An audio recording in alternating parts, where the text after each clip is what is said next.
come with a very brilliant idea, and this is what we need.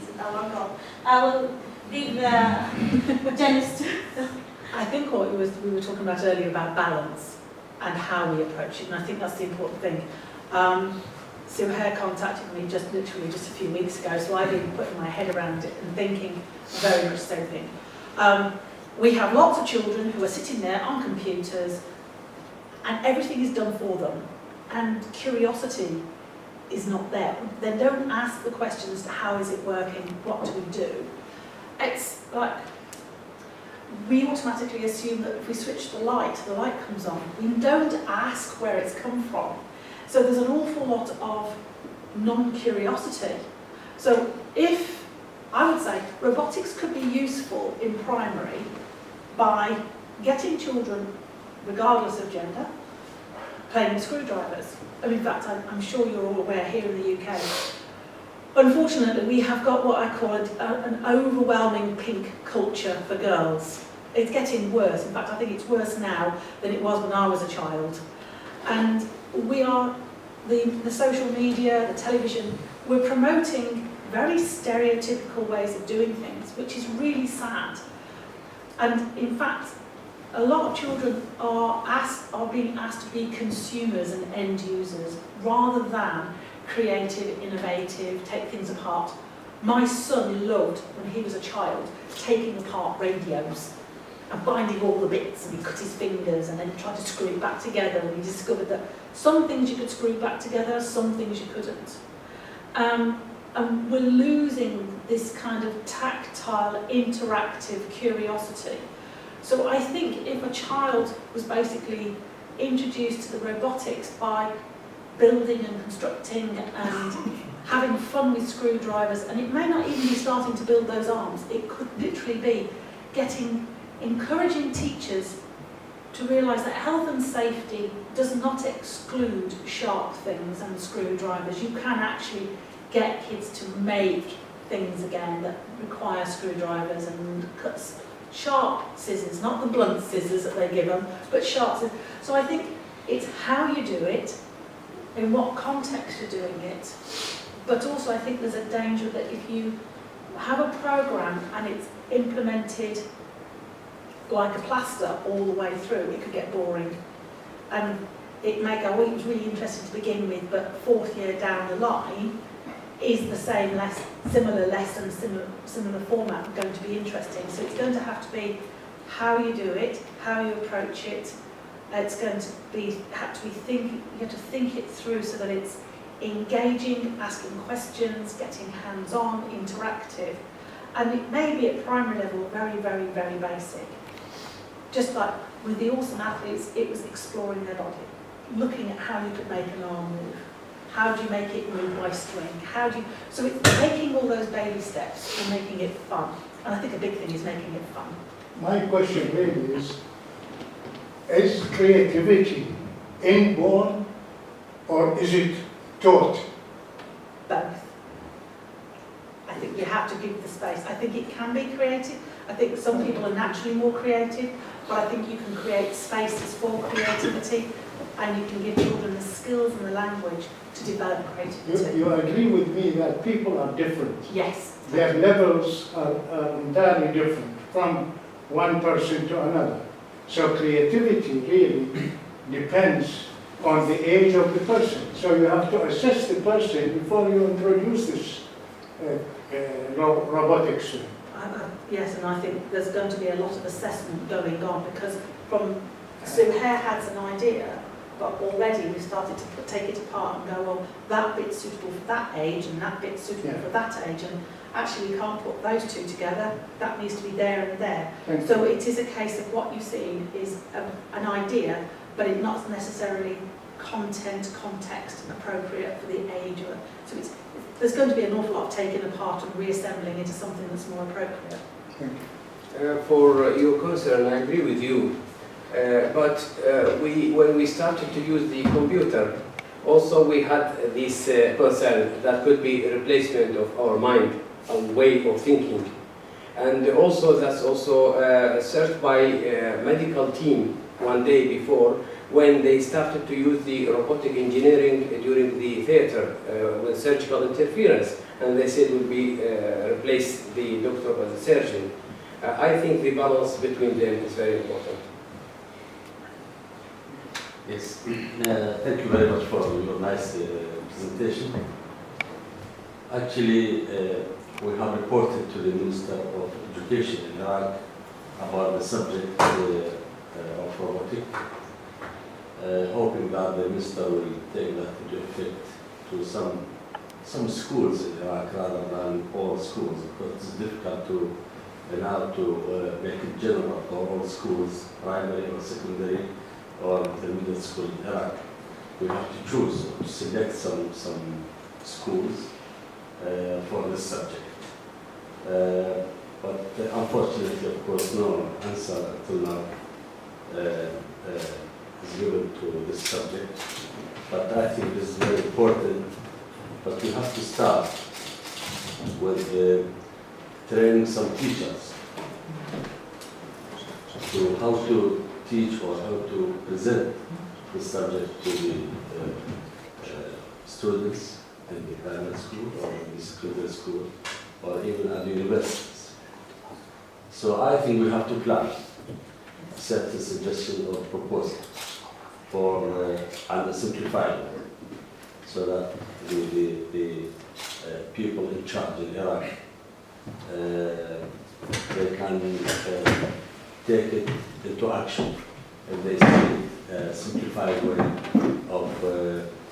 of teaching, because this is actually a new methodology of education, a new methodology of teaching and education, rather than the traditional methods of teaching in the schools. So I think if we put some proposal, simplified one, and then we have to present it again to the Minister of Education and Minister of Higher Education in Iraq, and we have to follow this subject until we get a successful approach. Thank you. Thank you very much, Professor Al-Zahawi, and I will we'll put a plan for it and a proposal, and we'll send it to you. Simplified. Yes. Yeah. Thank you. Is there any feedback, question, any new idea? Well, me again. We have at the UCL, every department at UCL got outreach officer, a person who is involved. For example, physics and astronomy, we have somebody with a PhD. His job is to contact schools or people who are interested in, say, physics and astronomy. I mean, ideally, I would suggest to Suhair if she could be in an outreach department of a university in robotics. That would be great for her if she gets involved into robotics through university outreach. This would be perfect. I mean, I'm saying this because today I received an email from King's College Robotic Society, just accidentally, just today. They sent me next week they're having a meeting, a group gathering for members, and they have members from all backgrounds. And they said, don't worry, we're going to start from the beginning, no prior knowledge. So really they try so you don't get frightened, because they think robotic is very difficult. So I think I would suggest, to Suhair or others would be go to King College next week. I'll forward the email to you. And they're going to have a lab for 3 hours to assemble things. And they said, don't worry, this. But also, I think if you can work in a department, in a robotic engineering department as an outreach person in charge, that would be wonderful. Yeah, I would agree. I think in this country, the way the education sector has gone from early years all the way up to university, and the way the funding has gone, for example, like the EBSRC, Royal Academy of Engineering and things like that, is that they used to actually have funding specifically for outreach, but I think it's changed. So anybody now doing any kind of funding, PhD, is expected to do an element of outreach. So it's making the university and the departments have to really want and have and lobby for outreach officers. In some universities they're better than others, some colleges are better than others. So at the moment, within the UK, the playing field is very bumpy. It's knowing the who and what, where and when. This would have been 10, 15 years ago an ideal project which would have been funded out in schools over a period of 3 or 4 years. Now you're having to look at it slightly differently, and I've suggested to Sue Hare that it might be something that she would, rather than write everything straight off, but to actually work in partnership with either a exam board such as OCR, or working with the publishers that are linked. So it could be something that or even working with some of the more media, so like the BBC or the educational television programmes, where they could take on the ideas. So Sue Hare would have the concepts and there'd be the national curriculum, and she would work in partnership. So I think in the UK, this is why I can't say I'm the project coordinator, because Iraq is so different to how we're working here. And so it would be a case of doing research, it would be linking up with groups, but if you're making it into a viable, self-sustaining, financially sort of self-sustaining as a project, that maybe you have to put a more entrepreneurial head on it. It might be that working in conjunction with the company who produces the arms. It might be that they would work with her and finance, etc.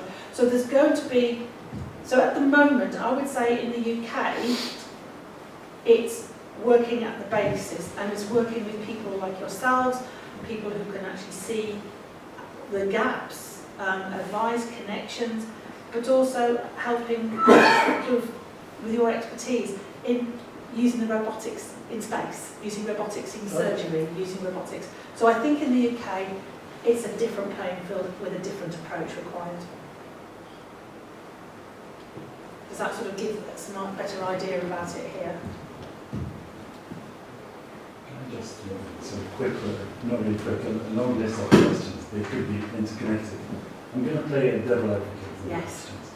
I'm going to start with where you ended. I think Iraq and the UK, they have completely different drivers, different needs.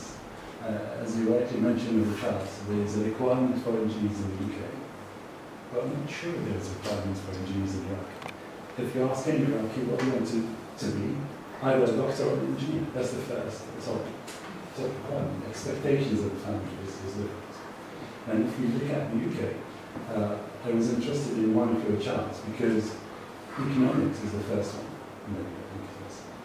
I don't think it is interesting, but the incomes are possible. I mean, it could take a civil engineer 10 years to reach a graduate of economics in the first year of income.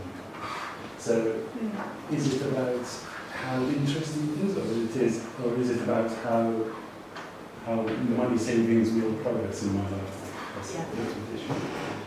So that's number one. Number two, I'm not sure if robotics is a good representation of engineering. Engineering is a huge variety of fields. Could the child be attracted to Burj Khalifa more than a robotic arm, maybe? I don't know.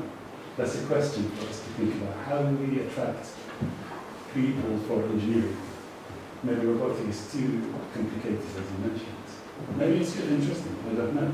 I'm just asking a question, maybe it's somewhere else we can I think it's more interesting than engineering. I think robotics, yeah. As a civil engineer, I would never give it. I think there's room for all sorts of things. I think I think this would be very much looking at robotics, but you could also bring in materials, you could bring in the idea of how people have actually automated. It's simple things like laying roads. Now, yes, I quite agree, a civil engineer, the forces and the interaction of road surfaces, and why does the road tarmac wrinkle up the side of the road, and why does it split in the middle where you don't drive on it? You know, all those kind of really weird and curious questions. You know, I can understand that you can go down various avenues of engineering, and each area would have really fantastic areas that which you could research. You know, fracture mechanics is marvellous. Now, I'm not an engineer, I'm a biochemist, but I've ended up getting very curious about fracture mechanics. Why is it when I was laying the slabs in my garden, did certain slabs split right down the middle and other ones chunked? I think when if you can create a curious, questioning mind through any means, and children love things that move by themselves. They are fascinated, you know, and I think if you can help them understand how it moves by itself, what it can do, then you've got those questioning minds going on.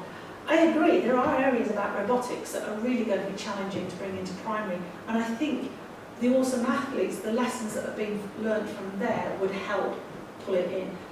It's things you could actually, with robotics, bring in civil engineering. Like, you've got the robots on Mars. The terrain that those robots have got to go across, they've had to try and work out what that terrain is and find a place here on this planet. So you're looking at geography, geology, you're looking at testing that. Does it actually work? You know, if we go to drop a robot onto the ground, well, it's like dropping an egg from the ceiling to the floor. How do we do it? If the atmosphere is thin, if it's windy, how do we work it? So I think there's scope here for some fantastic stories and role-playing. And some of the best science and engineering I ever did with children was in a room with bits of paper and some rubber on the floor, and they were using their bodies and felt tips, and they were answering questions, and all they were doing was thinking and talking. So it doesn't have to be as complex as what we've seen here. You can take it right back down and just use their bodies, the floor, and a pen and paper. So I think, and then you can start thinking, well, the robot's got to move on a surface. What's the surface going to be like? How are you going to create that? What do you do? So I think this is just an idea. It's a question. How can we get robotics? How can we get people engaged in engineering? Because engineering is a multidisciplinary subject. You know, it's literally, you have to read, you have to write, you have to be creative, your problem solving, you've got your mathematics, your design, your science. There's so much in engineering, and it's a shame that it's not been exploited fully into schools. So I think you can do it, but I think you're right, it's where he's taking it from.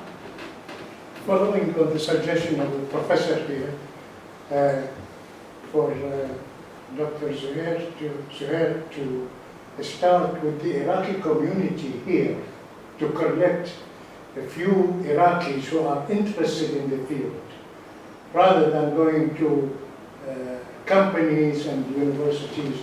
To start with, you form a nucleus of possible society, if you like, of robotics, Iraqi robotics or something, and then you start from there, as a body, not as a person. Well, it is a very good idea, thank you very much, but for the theoretical, I'm looking for focusing on the math and science curriculum to link it with the robotics. And why did I use the robotics engineering? Because this field specifically overlaps with many fields, with the math, with the science, with the ICT, mechanical, electronical, and many of these fields. For the lesson that the first presentation you saw that I present, I spent 3 months in the school to see how children react. Then I start to have many meetings with the teacher, and then after many discussions, she could present these 2 lessons. To make a curriculum, to make a book, that what I am suggesting, that I have to have many ideas and many research to do. And I think it is a good idea to have link with the Iraqi community, especially. But I don't think we have a robotics very. And now in a society of robotics that I can link at this stage. You form one. This is what I'm thinking, to form one. long, yes, I have think of that one, of this idea, and I am trying to put my first step for that, especially for my research. You know, there is Iraqi Engineering Society, where Yes. you can establish special interest groups in that society. So they have different groups. This could be a robotics group. Actually, we invited representatives of some schools here, Iraqi schools, but nobody actually come. And regarding your question, Mr. Muntazar, I think it's a good idea to let them, our children, play with this robot instead of weapon. Yeah. Could be it's going to be, but at least not using for fighting each other. I have a suggestion as well. So in the UK, I've been in touch with the Institution of Mechanical Engineers, because that institution is massive, and they do loads of activities with the schools. So I'm pretty sure they can support you, and yeah, probably the STEM.net as well, because they have guides for ambassadors to go to schools, and this material could be very, very good for that. Thank you very much.